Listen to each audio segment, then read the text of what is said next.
The arrest that started it all. Danielle Carter parked her sit-in in the nearly empty lot of a suburban shopping plaza, its cracked asphalt gleaming under the late afternoon sun. She was exhausted after a long day in court, and her plan was simple: grab a quick bite, head home, and prepare for the high-profile case that loomed in her future. Danielle, a seasoned defense attorney known for her sharp mind and unyielding determination, had learned to navigate a world filled with obstacles for women like her, black, bold, and unapologetically brilliant. As she approached her car after picking up her dinner, she realized something was wrong. Her bag, which she vividly remembered placing on the passenger seat, was gone. Panic prickled at her. She leaned into the open window, rummaging through the interior, pulling at receipts, papers, and her gym bag, hoping she had misplaced it. But the more she searched, the more frantic her movements became. "Ma'am." The voice startled her. Danielle straightened and turned to see a police officer standing a few feet away. He was tall, broad-shouldered, and carried an air of authority. His badge glinted under the sun, and his face was a mask of suspicion. "Yes," Danielle said, her heart sinking slightly. She immediately noticed the way his hand hovered near his holstered gun. "What are you doing?" the officer asked, his tone clipped. Danielle forced a polite smile, though her stomach churned. "I seem to have misplaced my purse. I think someone might have taken it. I'm just checking to see if I left it here somewhere." The officer's eyes narrowed. "This your car?" "Yes," she replied, her voice steady. "It's registered to me." "Do you have any ID on you?" Danielle sighed inwardly. "As I said, my purse is missing. My ID is inside." The officer's lips thinned into a straight line. "Step away from the vehicle, Mom." Her pulse quickened. She wanted to protest, but knew better. The years had taught her that compliance could be a shield against escalation. She stepped back, raising her hand slightly. "Look," she began, keeping her voice calm. "I'm an attorney. I can call my office to confirm my identity." "An attorney?" The officer scoffed, his smirk cold. "Lady, do I look stupid?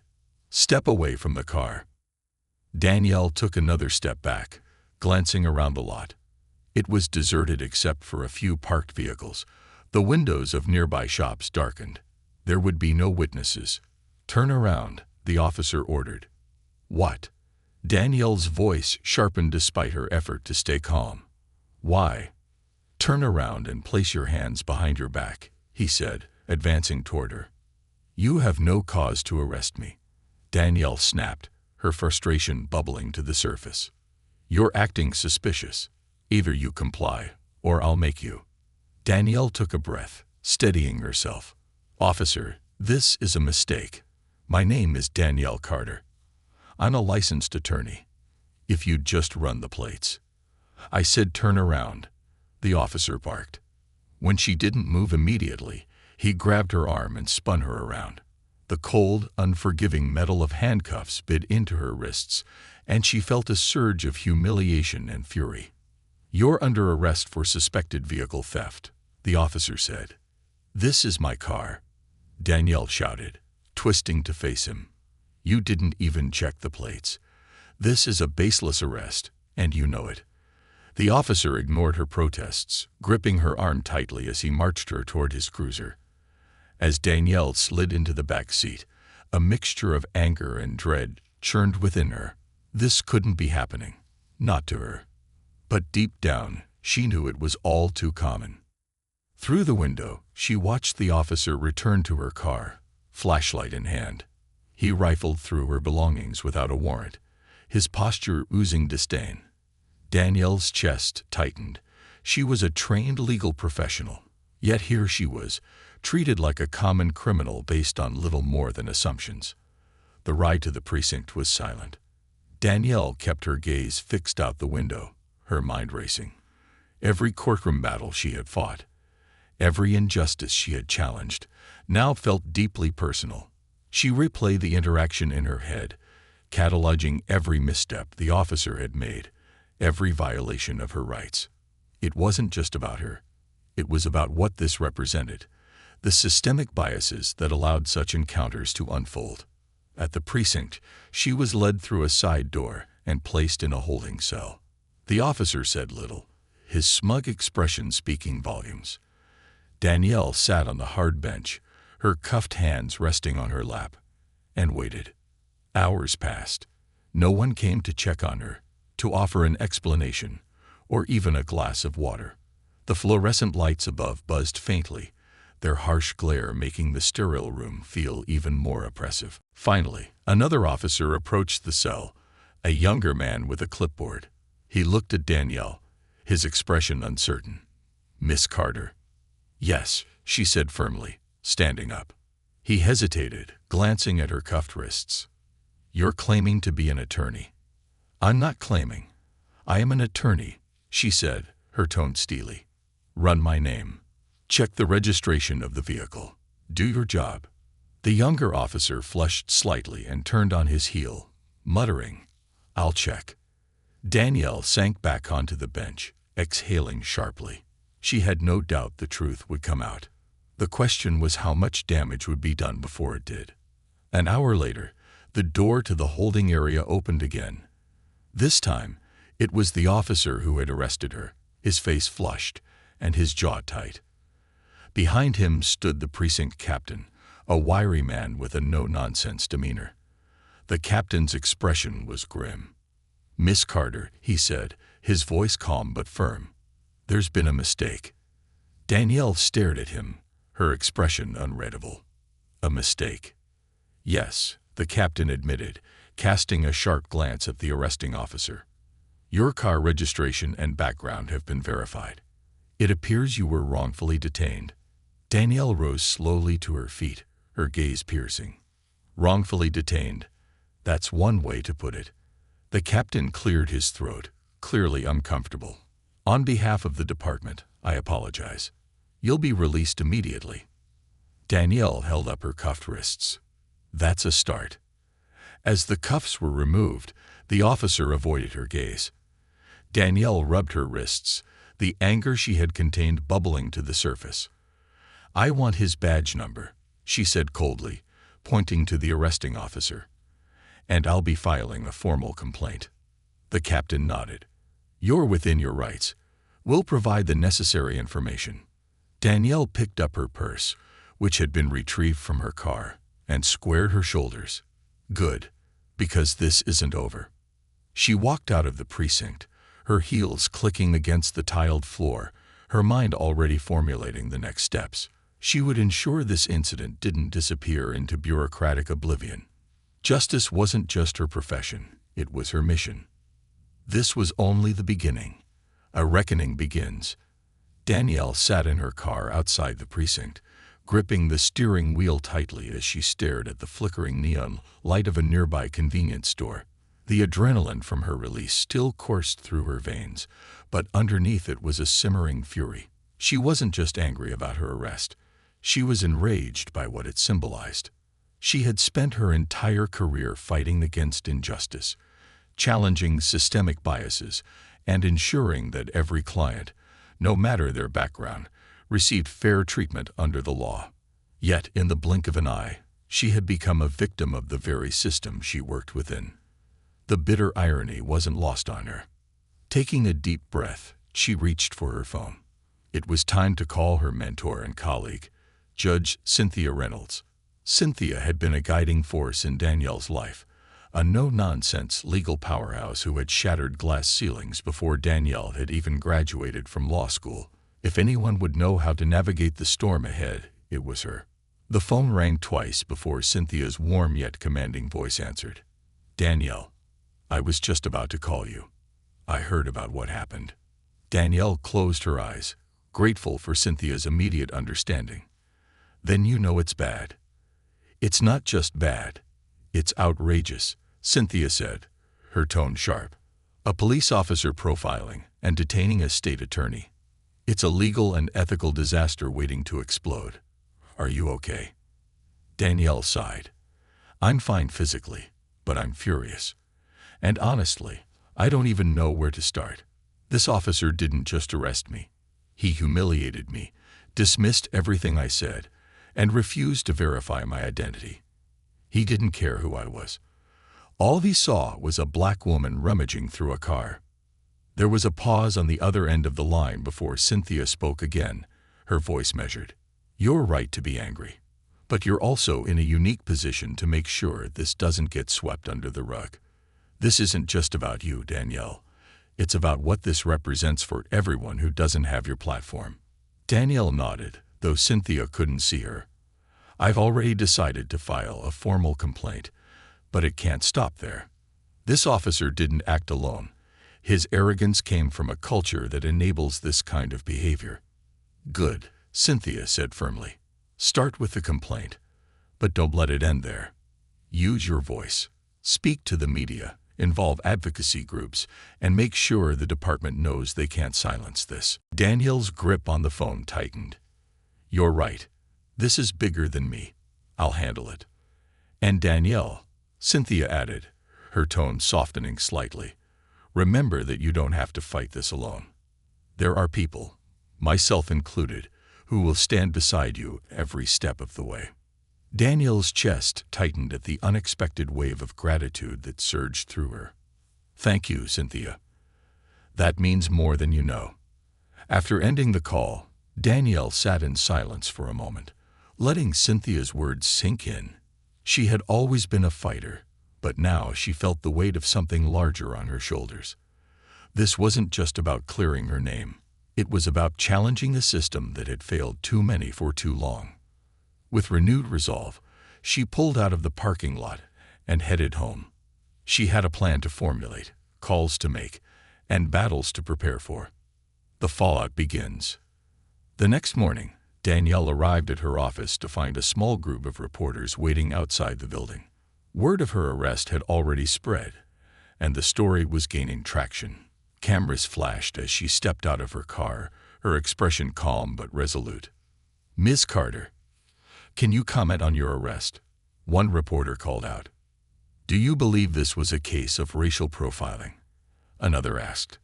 Danielle stopped, her gaze sweeping over the crowd. She had anticipated this moment and had decided she wouldn't stay silent.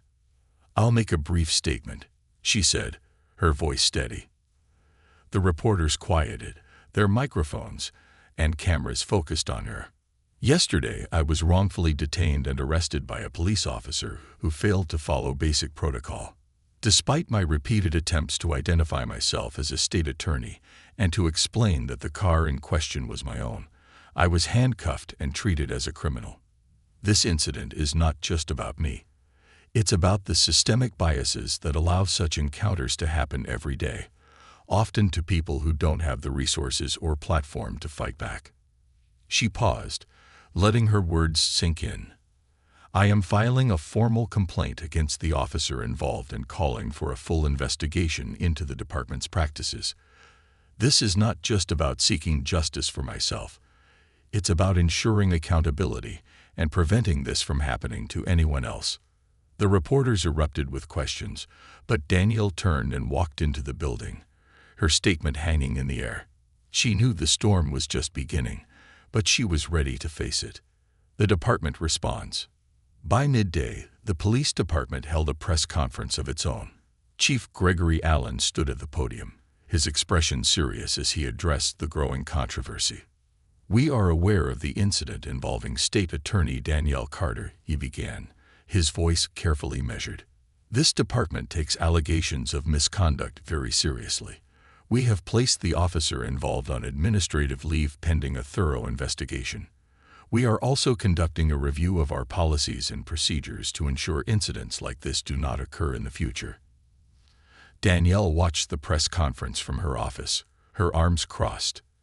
Chief Allen's words were diplomatic, but she could see the cracks in his calm demeanor. The department was under pressure, and they knew this was a fire they couldn't afford to let burn out of control. Her phone buzzed, and she glanced at the screen. It was Mark Edwards, her longtime colleague and trusted friend.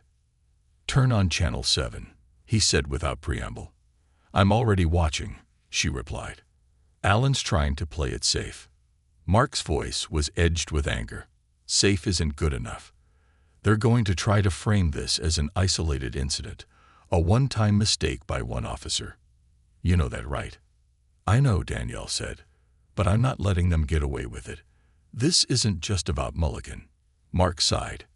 Good, because the media isn't going to let this go, and neither should you. Have you thought about what's next? Danielle glanced at the notes she had been jotting down during the press conference. I have a few ideas, but first, I need to meet with Chief Allen directly. Mark hesitated. You think he'll agree to that? He won't have a choice, Danielle said, her voice firm. Not if he wants to salvage the department's reputation. A meeting with the chief. Later that afternoon, Danielle found herself sitting in Chief Allen's office, the tension palpable.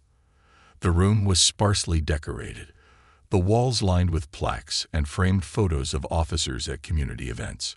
Chief Allen sat across from her, his hands folded on the desk. Ms. Carter, he began, his tone cautious, let me start by saying that what happened to you was unacceptable.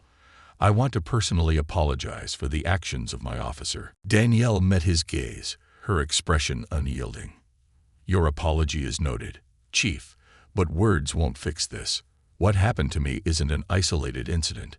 It's a symptom of a larger problem within your department. Chief Allen sighed, leaning back in his chair. I won't deny that we have work to do. That's why we're taking immediate action to address this. Immediate action. Danielle repeated, her tone sharp. Placing one officer on leave isn't enough. What about mandatory bias training? What about reviewing every arrest made by Officer Mulligan in the past year to see if there's a pattern? What about creating an independent oversight committee to ensure accountability? Allen hesitated, clearly taken aback by her directness. Those are significant steps. Steps you need to take if you want to regain the trust of this community, Danielle said firmly. Because let me be clear, if you don't, I'll make sure this doesn't go away. I'll work with advocacy groups, file lawsuits, and call for external investigations until real change happens. For a moment, the room was silent, the weight of her words pressing down on them both. Finally, Chief Allen nodded slowly. I'll take your recommendations to the mayor, he said. But I hope you understand that change doesn't happen overnight. Change starts with action, Danielle said, rising to her feet. I'll be watching closely to see what you do next. As she left his office, Danielle felt a renewed sense of purpose. The battle was far from over, but she wasn't fighting for herself anymore. She was fighting for everyone who had ever been silenced, dismissed, or mistreated by the system. And she wouldn't stop until justice was served. The system strikes back. Danielle Carter sat in her office the morning after her meeting with Chief Allen, staring at the stack of folders on her desk. Each file represented a new case she needed to prepare for, but her mind was elsewhere. Her phone buzzed incessantly with calls, texts, and emails from reporters, colleagues, and advocacy groups who had heard about her ordeal. The fallout from her arrest was spreading like wildfire. Yet, as much support as she had received, there was also resistance. Whispers of criticism had begun to creep into the narrative.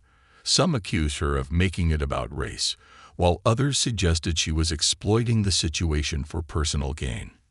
Danielle had expected the backlash, but it didn't make it any less infuriating. Her assistant, Maya, knocked softly on the door before stepping inside. Danielle, there's someone here to see you. Danielle glanced up, her brow furrowing. I don't have any appointments this morning. Maya hesitated, looking uncomfortable. It's Officer Mulligan's union representative. He's here with Mulligan. They said it's urgent. Danielle's jaw tightened. She wasn't surprised, but the audacity still grated. She took a deep breath, steadying herself. Send them in. A moment later, Mulligan entered the office, his presence as imposing as she remembered. He was followed by a man in a crisp suit, carrying a leather briefcase. The union rep, Danielle assumed. Mulligan's face was set in a hard line, his usual arrogance tempered but not entirely gone. Danielle gestured to the chairs in front of her desk. Have a seat. Mulligan remained standing, but the union rep sat down, flashing a practiced smile. "Ms. Carter, thank you for seeing us on short notice. I'm Tom Hardwick, representing Officer Mulligan and the police union." Danielle leaned back in her chair, her expression neutral. "What can I do for you, Mr. Hardwick?" Hardwick adjusted his tie, his tone smooth but firm. "I understand the situation has garnered significant attention, and we're here to ensure this matter is resolved fairly. Officer Mulligan maintains that his actions were based on protocol and that there was no intent to profile or discriminate." Danielle's gaze flicked to Mulligan, her voice cool. "Is that so?" Mulligan finally spoke, his tone defensive. "Look, I didn't know who you were. You didn't have ID, and your behavior was suspicious. I acted in the interest of public safety." Danielle stared at him, her frustration simmering beneath her calm exterior. "Public safety?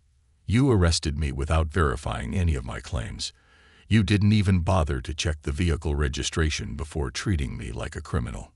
Hardwick interjected, his tone placating. "Ms. Carter, we understand your frustration, but Officer Mulligan has an exemplary record.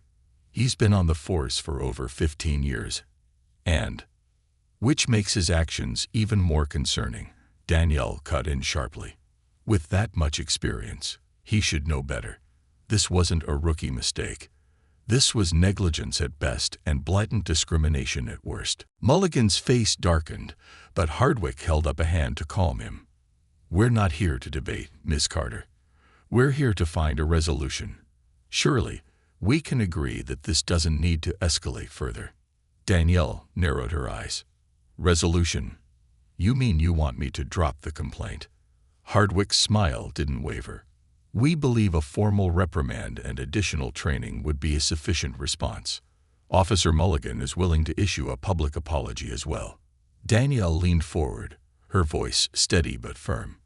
"A public apology and training are the bare minimum. This isn't about Mulligan saving face. It's about holding people accountable. If you're looking for me to back down, you're wasting your time." Mulligan bristled, finally losing his composure. "You're blowing this out of proportion. You were treated the same as anyone else would have been in that situation."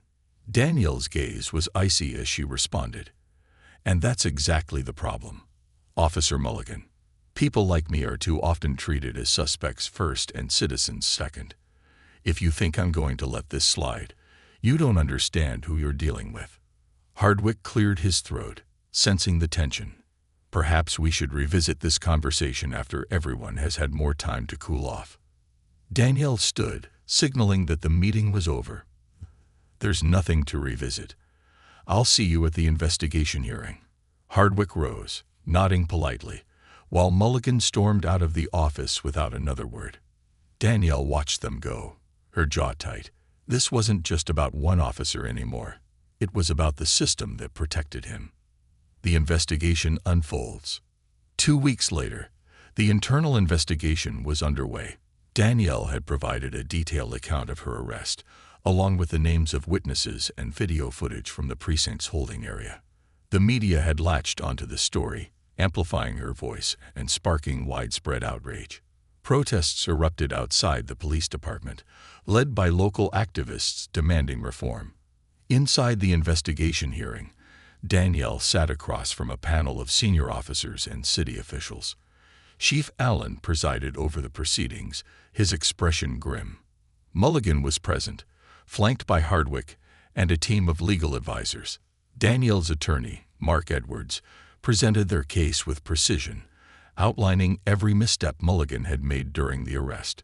He played the security footage from the precinct, showing Mulligan's dismissive behavior and refusal to verify her identity. When it was Mulligan's turn to speak, his demeanor was defensive but calculated. "I acted on the information I had at the time.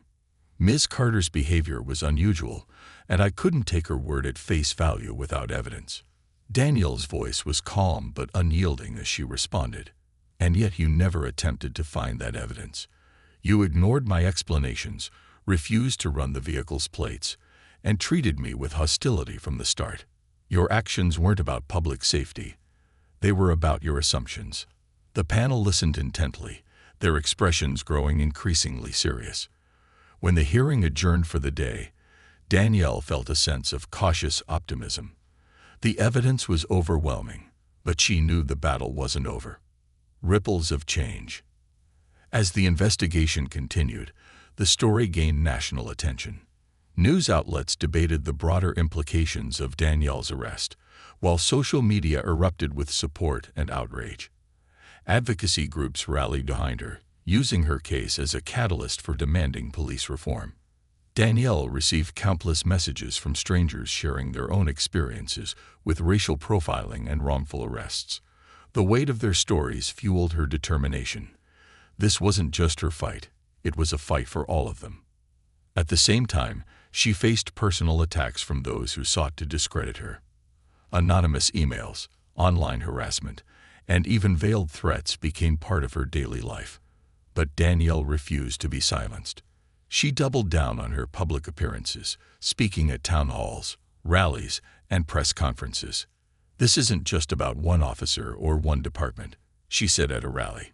"It's about the culture of policing that allows bias to dictate decisions. It's about a system that dehumanizes the people it's supposed to protect. And it's about demanding accountability, not just for me, but for everyone who has been wronged." The crowd erupted in cheers, their chants echoing through the streets. Danielle felt a surge of resolve. She hadn't asked to become a symbol of change, but she wouldn't shy away from the responsibility. The turning point. Weeks later, the investigation concluded. The panel found Mulligan guilty of misconduct, citing his failure to follow protocol and his discriminatory behavior. He was stripped of his badge, and the department announced sweeping reforms, including mandatory bias training, independent oversight, and a review of past arrests. Danielle stood outside the precinct on the day of the announcement, addressing a crowd of reporters and supporters. "This is a step in the right direction," she said, "but it's only the beginning. True justice isn't just about punishing one officer. It's about transforming the system that allowed this to happen. And that fight is far from over." As she walked away from the podium, Danielle felt a mixture of relief and determination. The battle had been hard-fought, but it was only the first of many. She wasn't just fighting for herself. She was fighting for a future where no one else would have to endure what she had. The system had struck back, but Danielle had struck harder. And she wasn't done yet. Rising tides, the ripple effects of the investigation's conclusion, were felt far beyond Danielle Carter City.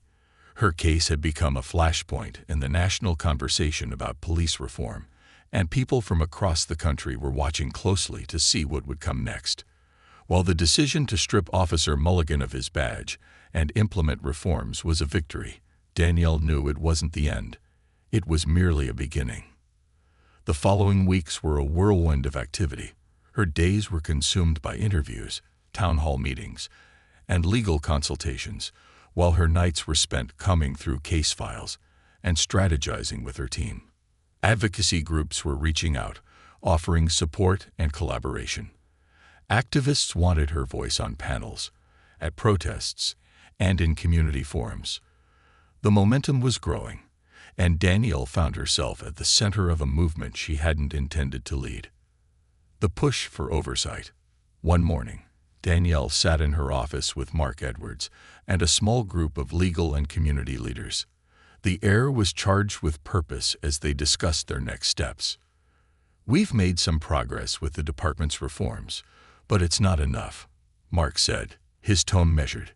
"We need a permanent solution, something that ensures accountability beyond this single case." Danielle nodded, her fingers tapping thoughtfully against the edge of her desk.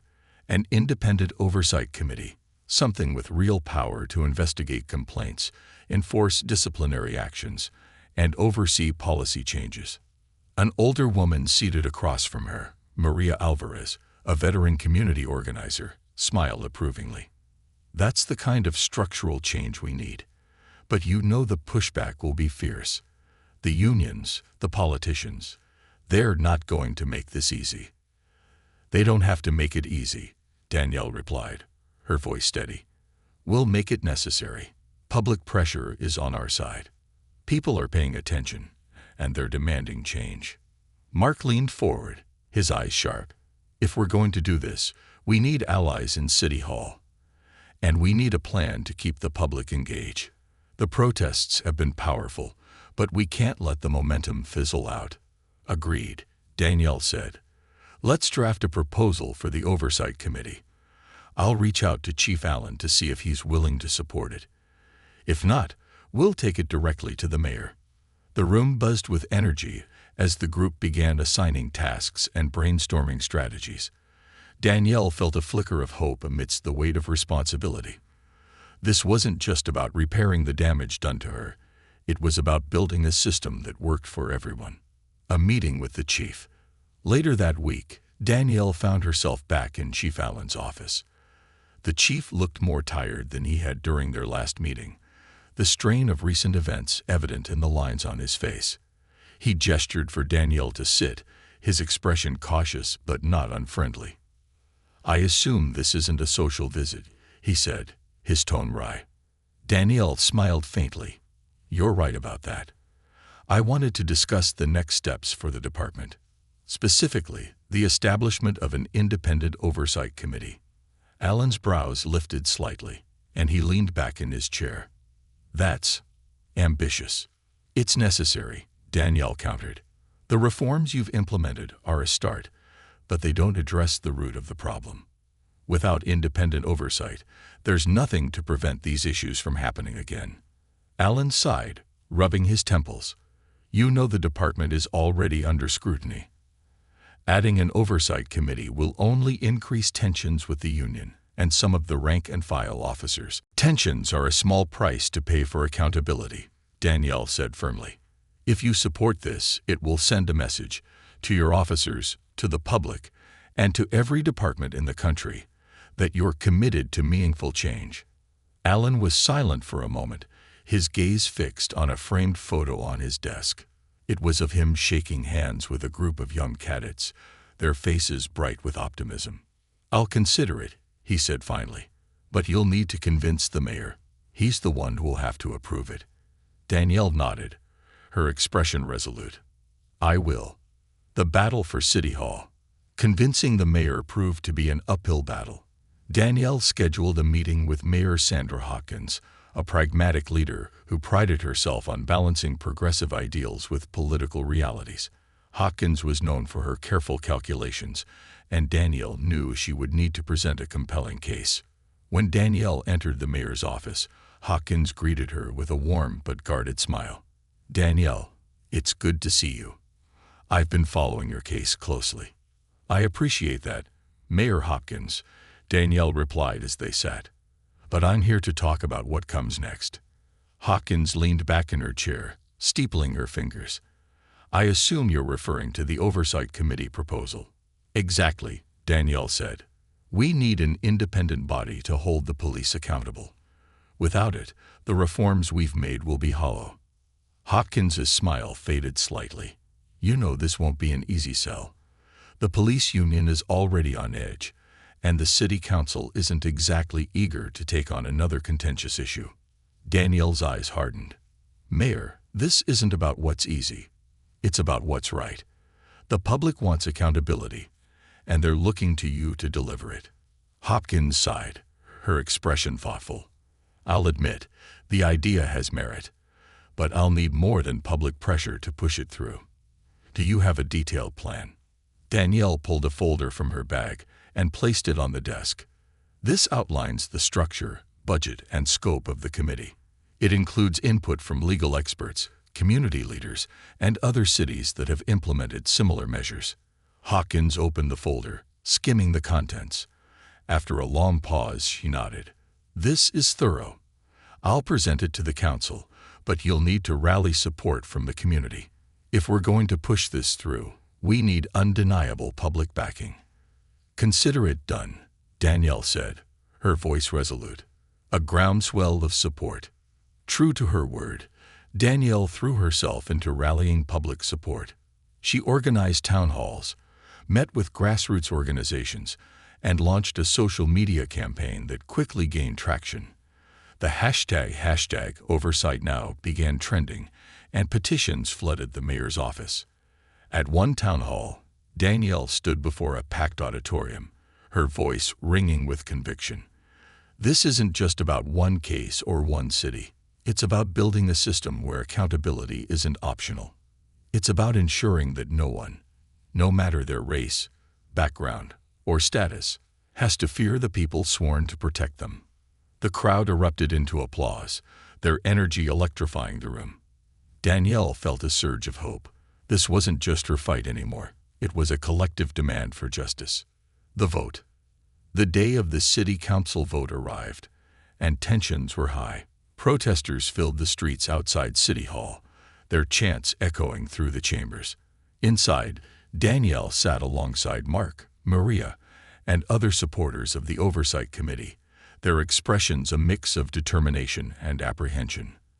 As the council debated the proposal, the arguments were fierce. Some council members expressed concerns about funding and logistics, while others questioned the need for such sweeping measures. But Danielle's supporters countered with powerful testimonies, detailing the impact of systemic failures and the urgent need for change. Finally, after hours of deliberation, the council took a vote. Danielle held her breath as the results were announced. The motion passes, 7-4. The chamber erupted in cheers, and Danielle felt a wave of relief and triumph. She turned to Mark, who grinned and gave her a thumbs up. "It's a start," he said. Danielle nodded, her eyes shining. "It's more than a start. It's proof that change is possible." As she stepped outside into the jubilant crowd, Danielle felt a deep sense of purpose. The fight wasn't over, but they had won a critical battle. The tide was turning, and she was ready to face whatever came next. Trials of justice. The newly formed Independent Oversight Committee was a victory, but for Danielle Carter, it was far from the end of her battle. With its establishment came a flood of cases, complaints from citizens long ignored, allegations of misconduct buried in bureaucratic red tape, and patterns of abuse that painted a damning picture of the department's history. Danielle had expected pushback, but the scope of the problem was staggering. It was clear this wasn't just a fight against one officer or one department. It was a fight against a deeply entrenched culture of impunity. The floodgates opened. Danielle sat in a conference room surrounded by stacks of files, each one representing a story of alleged misconduct. Maria Alvarez, now an official member of the Oversight Committee, handed her another file with a grim expression. "This one's particularly bad," Maria said, her voice heavy. "A young man, Jamal Harris, was arrested last year for resisting arrest, but the video footage shows he didn't resist at all. He was beaten, handcuffed, and left in a holding cell without medical attention for hours." Danielle flipped through the file, her stomach tightening as she read the details. "And the officers involved?" Maria shook her head. "Still on the force. Internal Affairs ruled it unsubstantiated." Danielle closed the file, her expression hardening. "Not anymore. We're reopening this case." Across the room, Mark Edwards looked up from his own stack of files. "The problem is bigger than any single case," he said. "We're seeing the same names appear in these complaints, officers with a history of allegations who were never held accountable. This isn't negligence. It's a pattern." Danielle nodded, her mind racing. "Then we expose the pattern. We connect the dots and make it impossible for anyone to ignore." The unveiling. A month later, Danielle and the Oversight Committee held a press conference to present their findings. The room was packed with reporters, activists, and community members, the air heavy with anticipation. Danielle stepped up to the podium, her voice steady as she addressed the crowd. "Today, we're releasing the results of our investigation into misconduct within the police department. Over the past decade, more than 500 complaints were filed against officers. Of those, fewer than 5% resulted in any disciplinary action." She paused, letting the weight of the numbers sink in. "We've identified a core group of officers responsible for a disproportionate number of these complaints. These officers have been shielded by a culture that prioritizes loyalty over accountability, even at the expense of public trust. The room buzzed with murmurs as she continued. We're not just exposing individual misconduct, we're exposing a systemic failure. And we're demanding immediate action to address it. Danielle handed the microphone to Maria, who outlined the committee's recommendations: mandatory body cameras, stricter use of force policies, and a zero-tolerance approach to officers with repeated complaints. The committee also called for a complete review of internal affairs, citing its failure to investigate cases impartially. As the press conference ended, the questions came fast and furious. Danielle answered each one with calm precision, refusing to be baited by detractors. The message was clear. This wasn't a witch hunt. It was a fight for justice. The union strikes back. The backlash was swift. The police union launched an aggressive campaign to discredit Danielle and the Oversight Committee, accusing them of bias and undermining law enforcement. Officer Mulligan, emboldened by his union support, appeared on a conservative talk show to defend himself. "I did my job," Mulligan said, his voice filled with righteous indignation. "I acted on the information I had. This so-called Oversight Committee is just another attack on good cops trying to protect their communities." The clip went viral, sparking heated debates online and in the media. Danielle's inbox was flooded with hate mail, and her social media accounts became battlegrounds. Some messages were supportive, but others were filled with vitriol, calling her a traitor, a race baiter, and worse.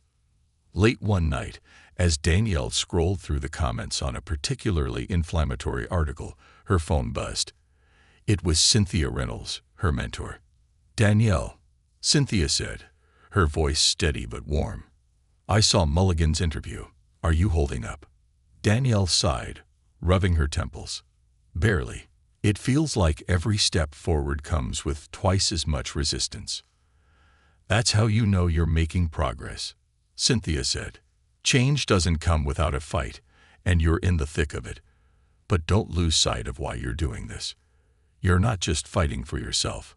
You're fighting for everyone who's been silenced." Danielle closed her eyes, Cynthia's words grounding her. "Thanks, Cynthia. I needed that." The breakthrough. Amid the chaos, Danielle's team uncovered a key piece of evidence.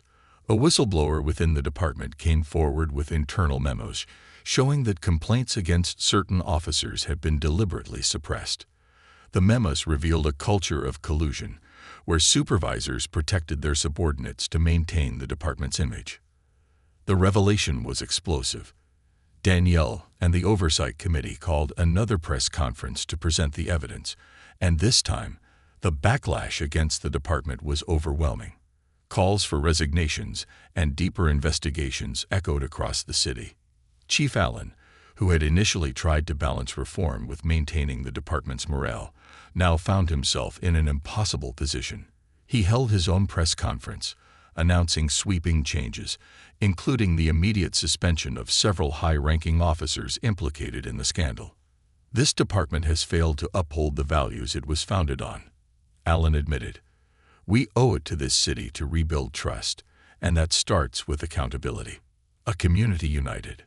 The fallout from the scandal brought the city to a tipping point. Protests swelled, but so did community forums, where residents and officers began to engage in difficult but necessary conversations. Danielle attended many of these forums, listening to stories from both sides and advocating for continued reform. One evening, a young man approached her after a forum. He looked nervous, clutching a folder tightly. "Miss Carter," he said, his voice trembling, "I just wanted to say thank you. My brother was one of the people in your report. He was beaten during an arrest, and no one would listen to us. Because of you, people are finally paying attention." Danielle's throat tightened, but she managed to smile. "Thank you for sharing that. Your brother's story is part of why we're fighting so hard. His voice, and yours, matter." As the young man walked away, Danielle felt a renewed sense of purpose. The fight was far from over, but moments like this reminded her why it was worth it. The road ahead.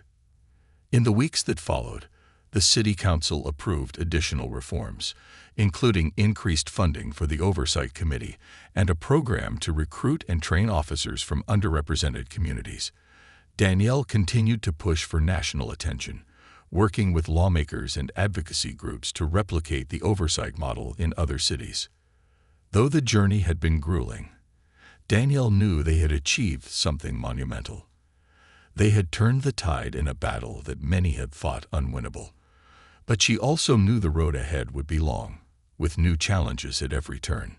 As she stood in her office, looking out at the bustling city below, Danielle allowed herself a moment of quiet reflection. The system had fought back, but she, and the community, had fought harder.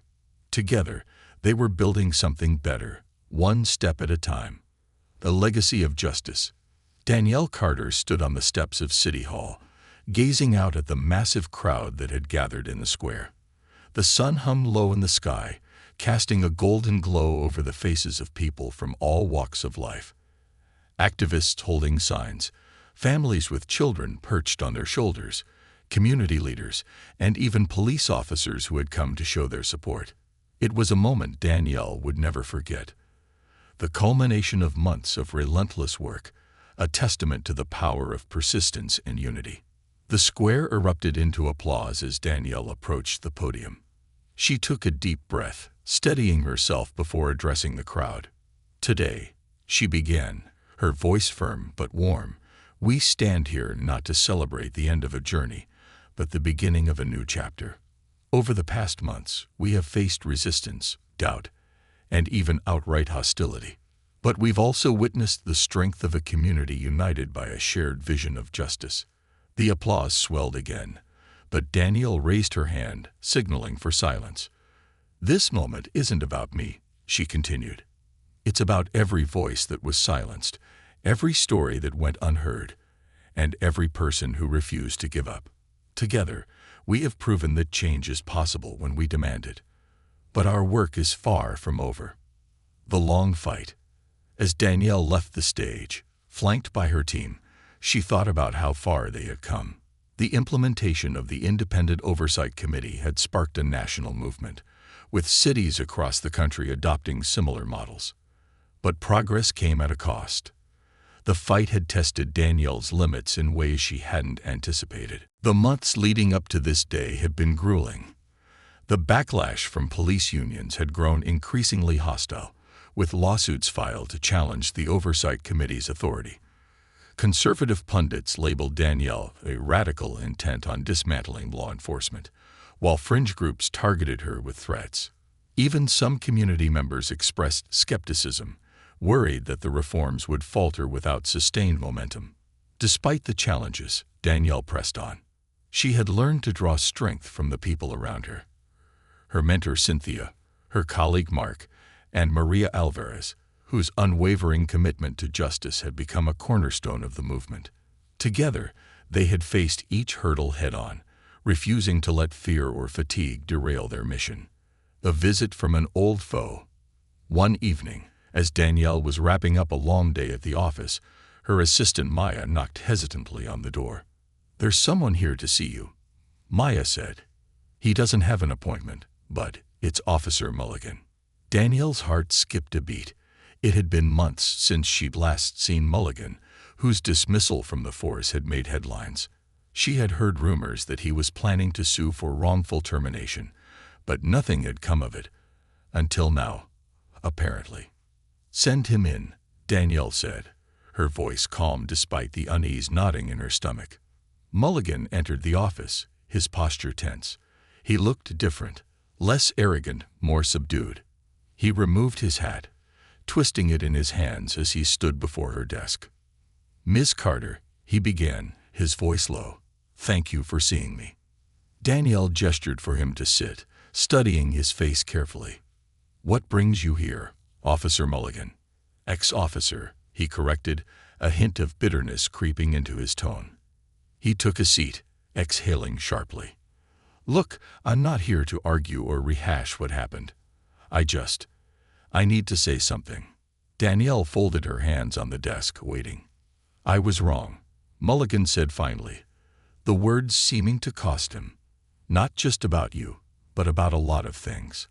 Losing my badge, it forced me to take a hard look at myself, at the way I've treated people, the assumptions I've made. Danielle raised an eyebrow, skeptical but intrigued. And what did you see? Mulligan's gaze dropped to the floor. A man who thought he was doing his job but was really just hiding behind his badge. I don't expect you to forgive me, but I wanted you to know that. I get it now. What you're doing, it's important. And I want to help, if I can. The room was silent for a moment, the weight of his admission hanging between them. Danielle leaned back in her chair, her expression unreadable. Change doesn't come easy, she said finally. But recognizing the problem is a start. If you're serious about wanting to help, there are plenty of ways you can contribute, starting with speaking to officers about your experience. Mulligan nodded, his shoulders sagging with relief. I'd be willing to do that. Danielle's tone softened slightly. Good. But understand this. Your words alone won't undo the harm you caused. Actions speak louder. Mulligan stood, his posture a little straighter than before. Thank you, Miss Carter. I won't waste this chance. As he left the office, Danielle allowed herself a small, fleeting smile. Redemption wasn't guaranteed, but it was never too late to try. A ripple effect. In the months that followed, Mulligan became a surprising ally. His candid testimony about his own biases and mistakes resonated with officers and civilians alike, sparking conversations that might not have happened otherwise. His story was a powerful reminder that even those entrenched in a flawed system could change, given the right impetus. Meanwhile, Danielle continued to push for deeper reforms. She traveled to other cities, sharing her experiences and advocating for systemic change. Her work inspired a new generation of lawyers, activists, and community leaders who were determined to build on her efforts.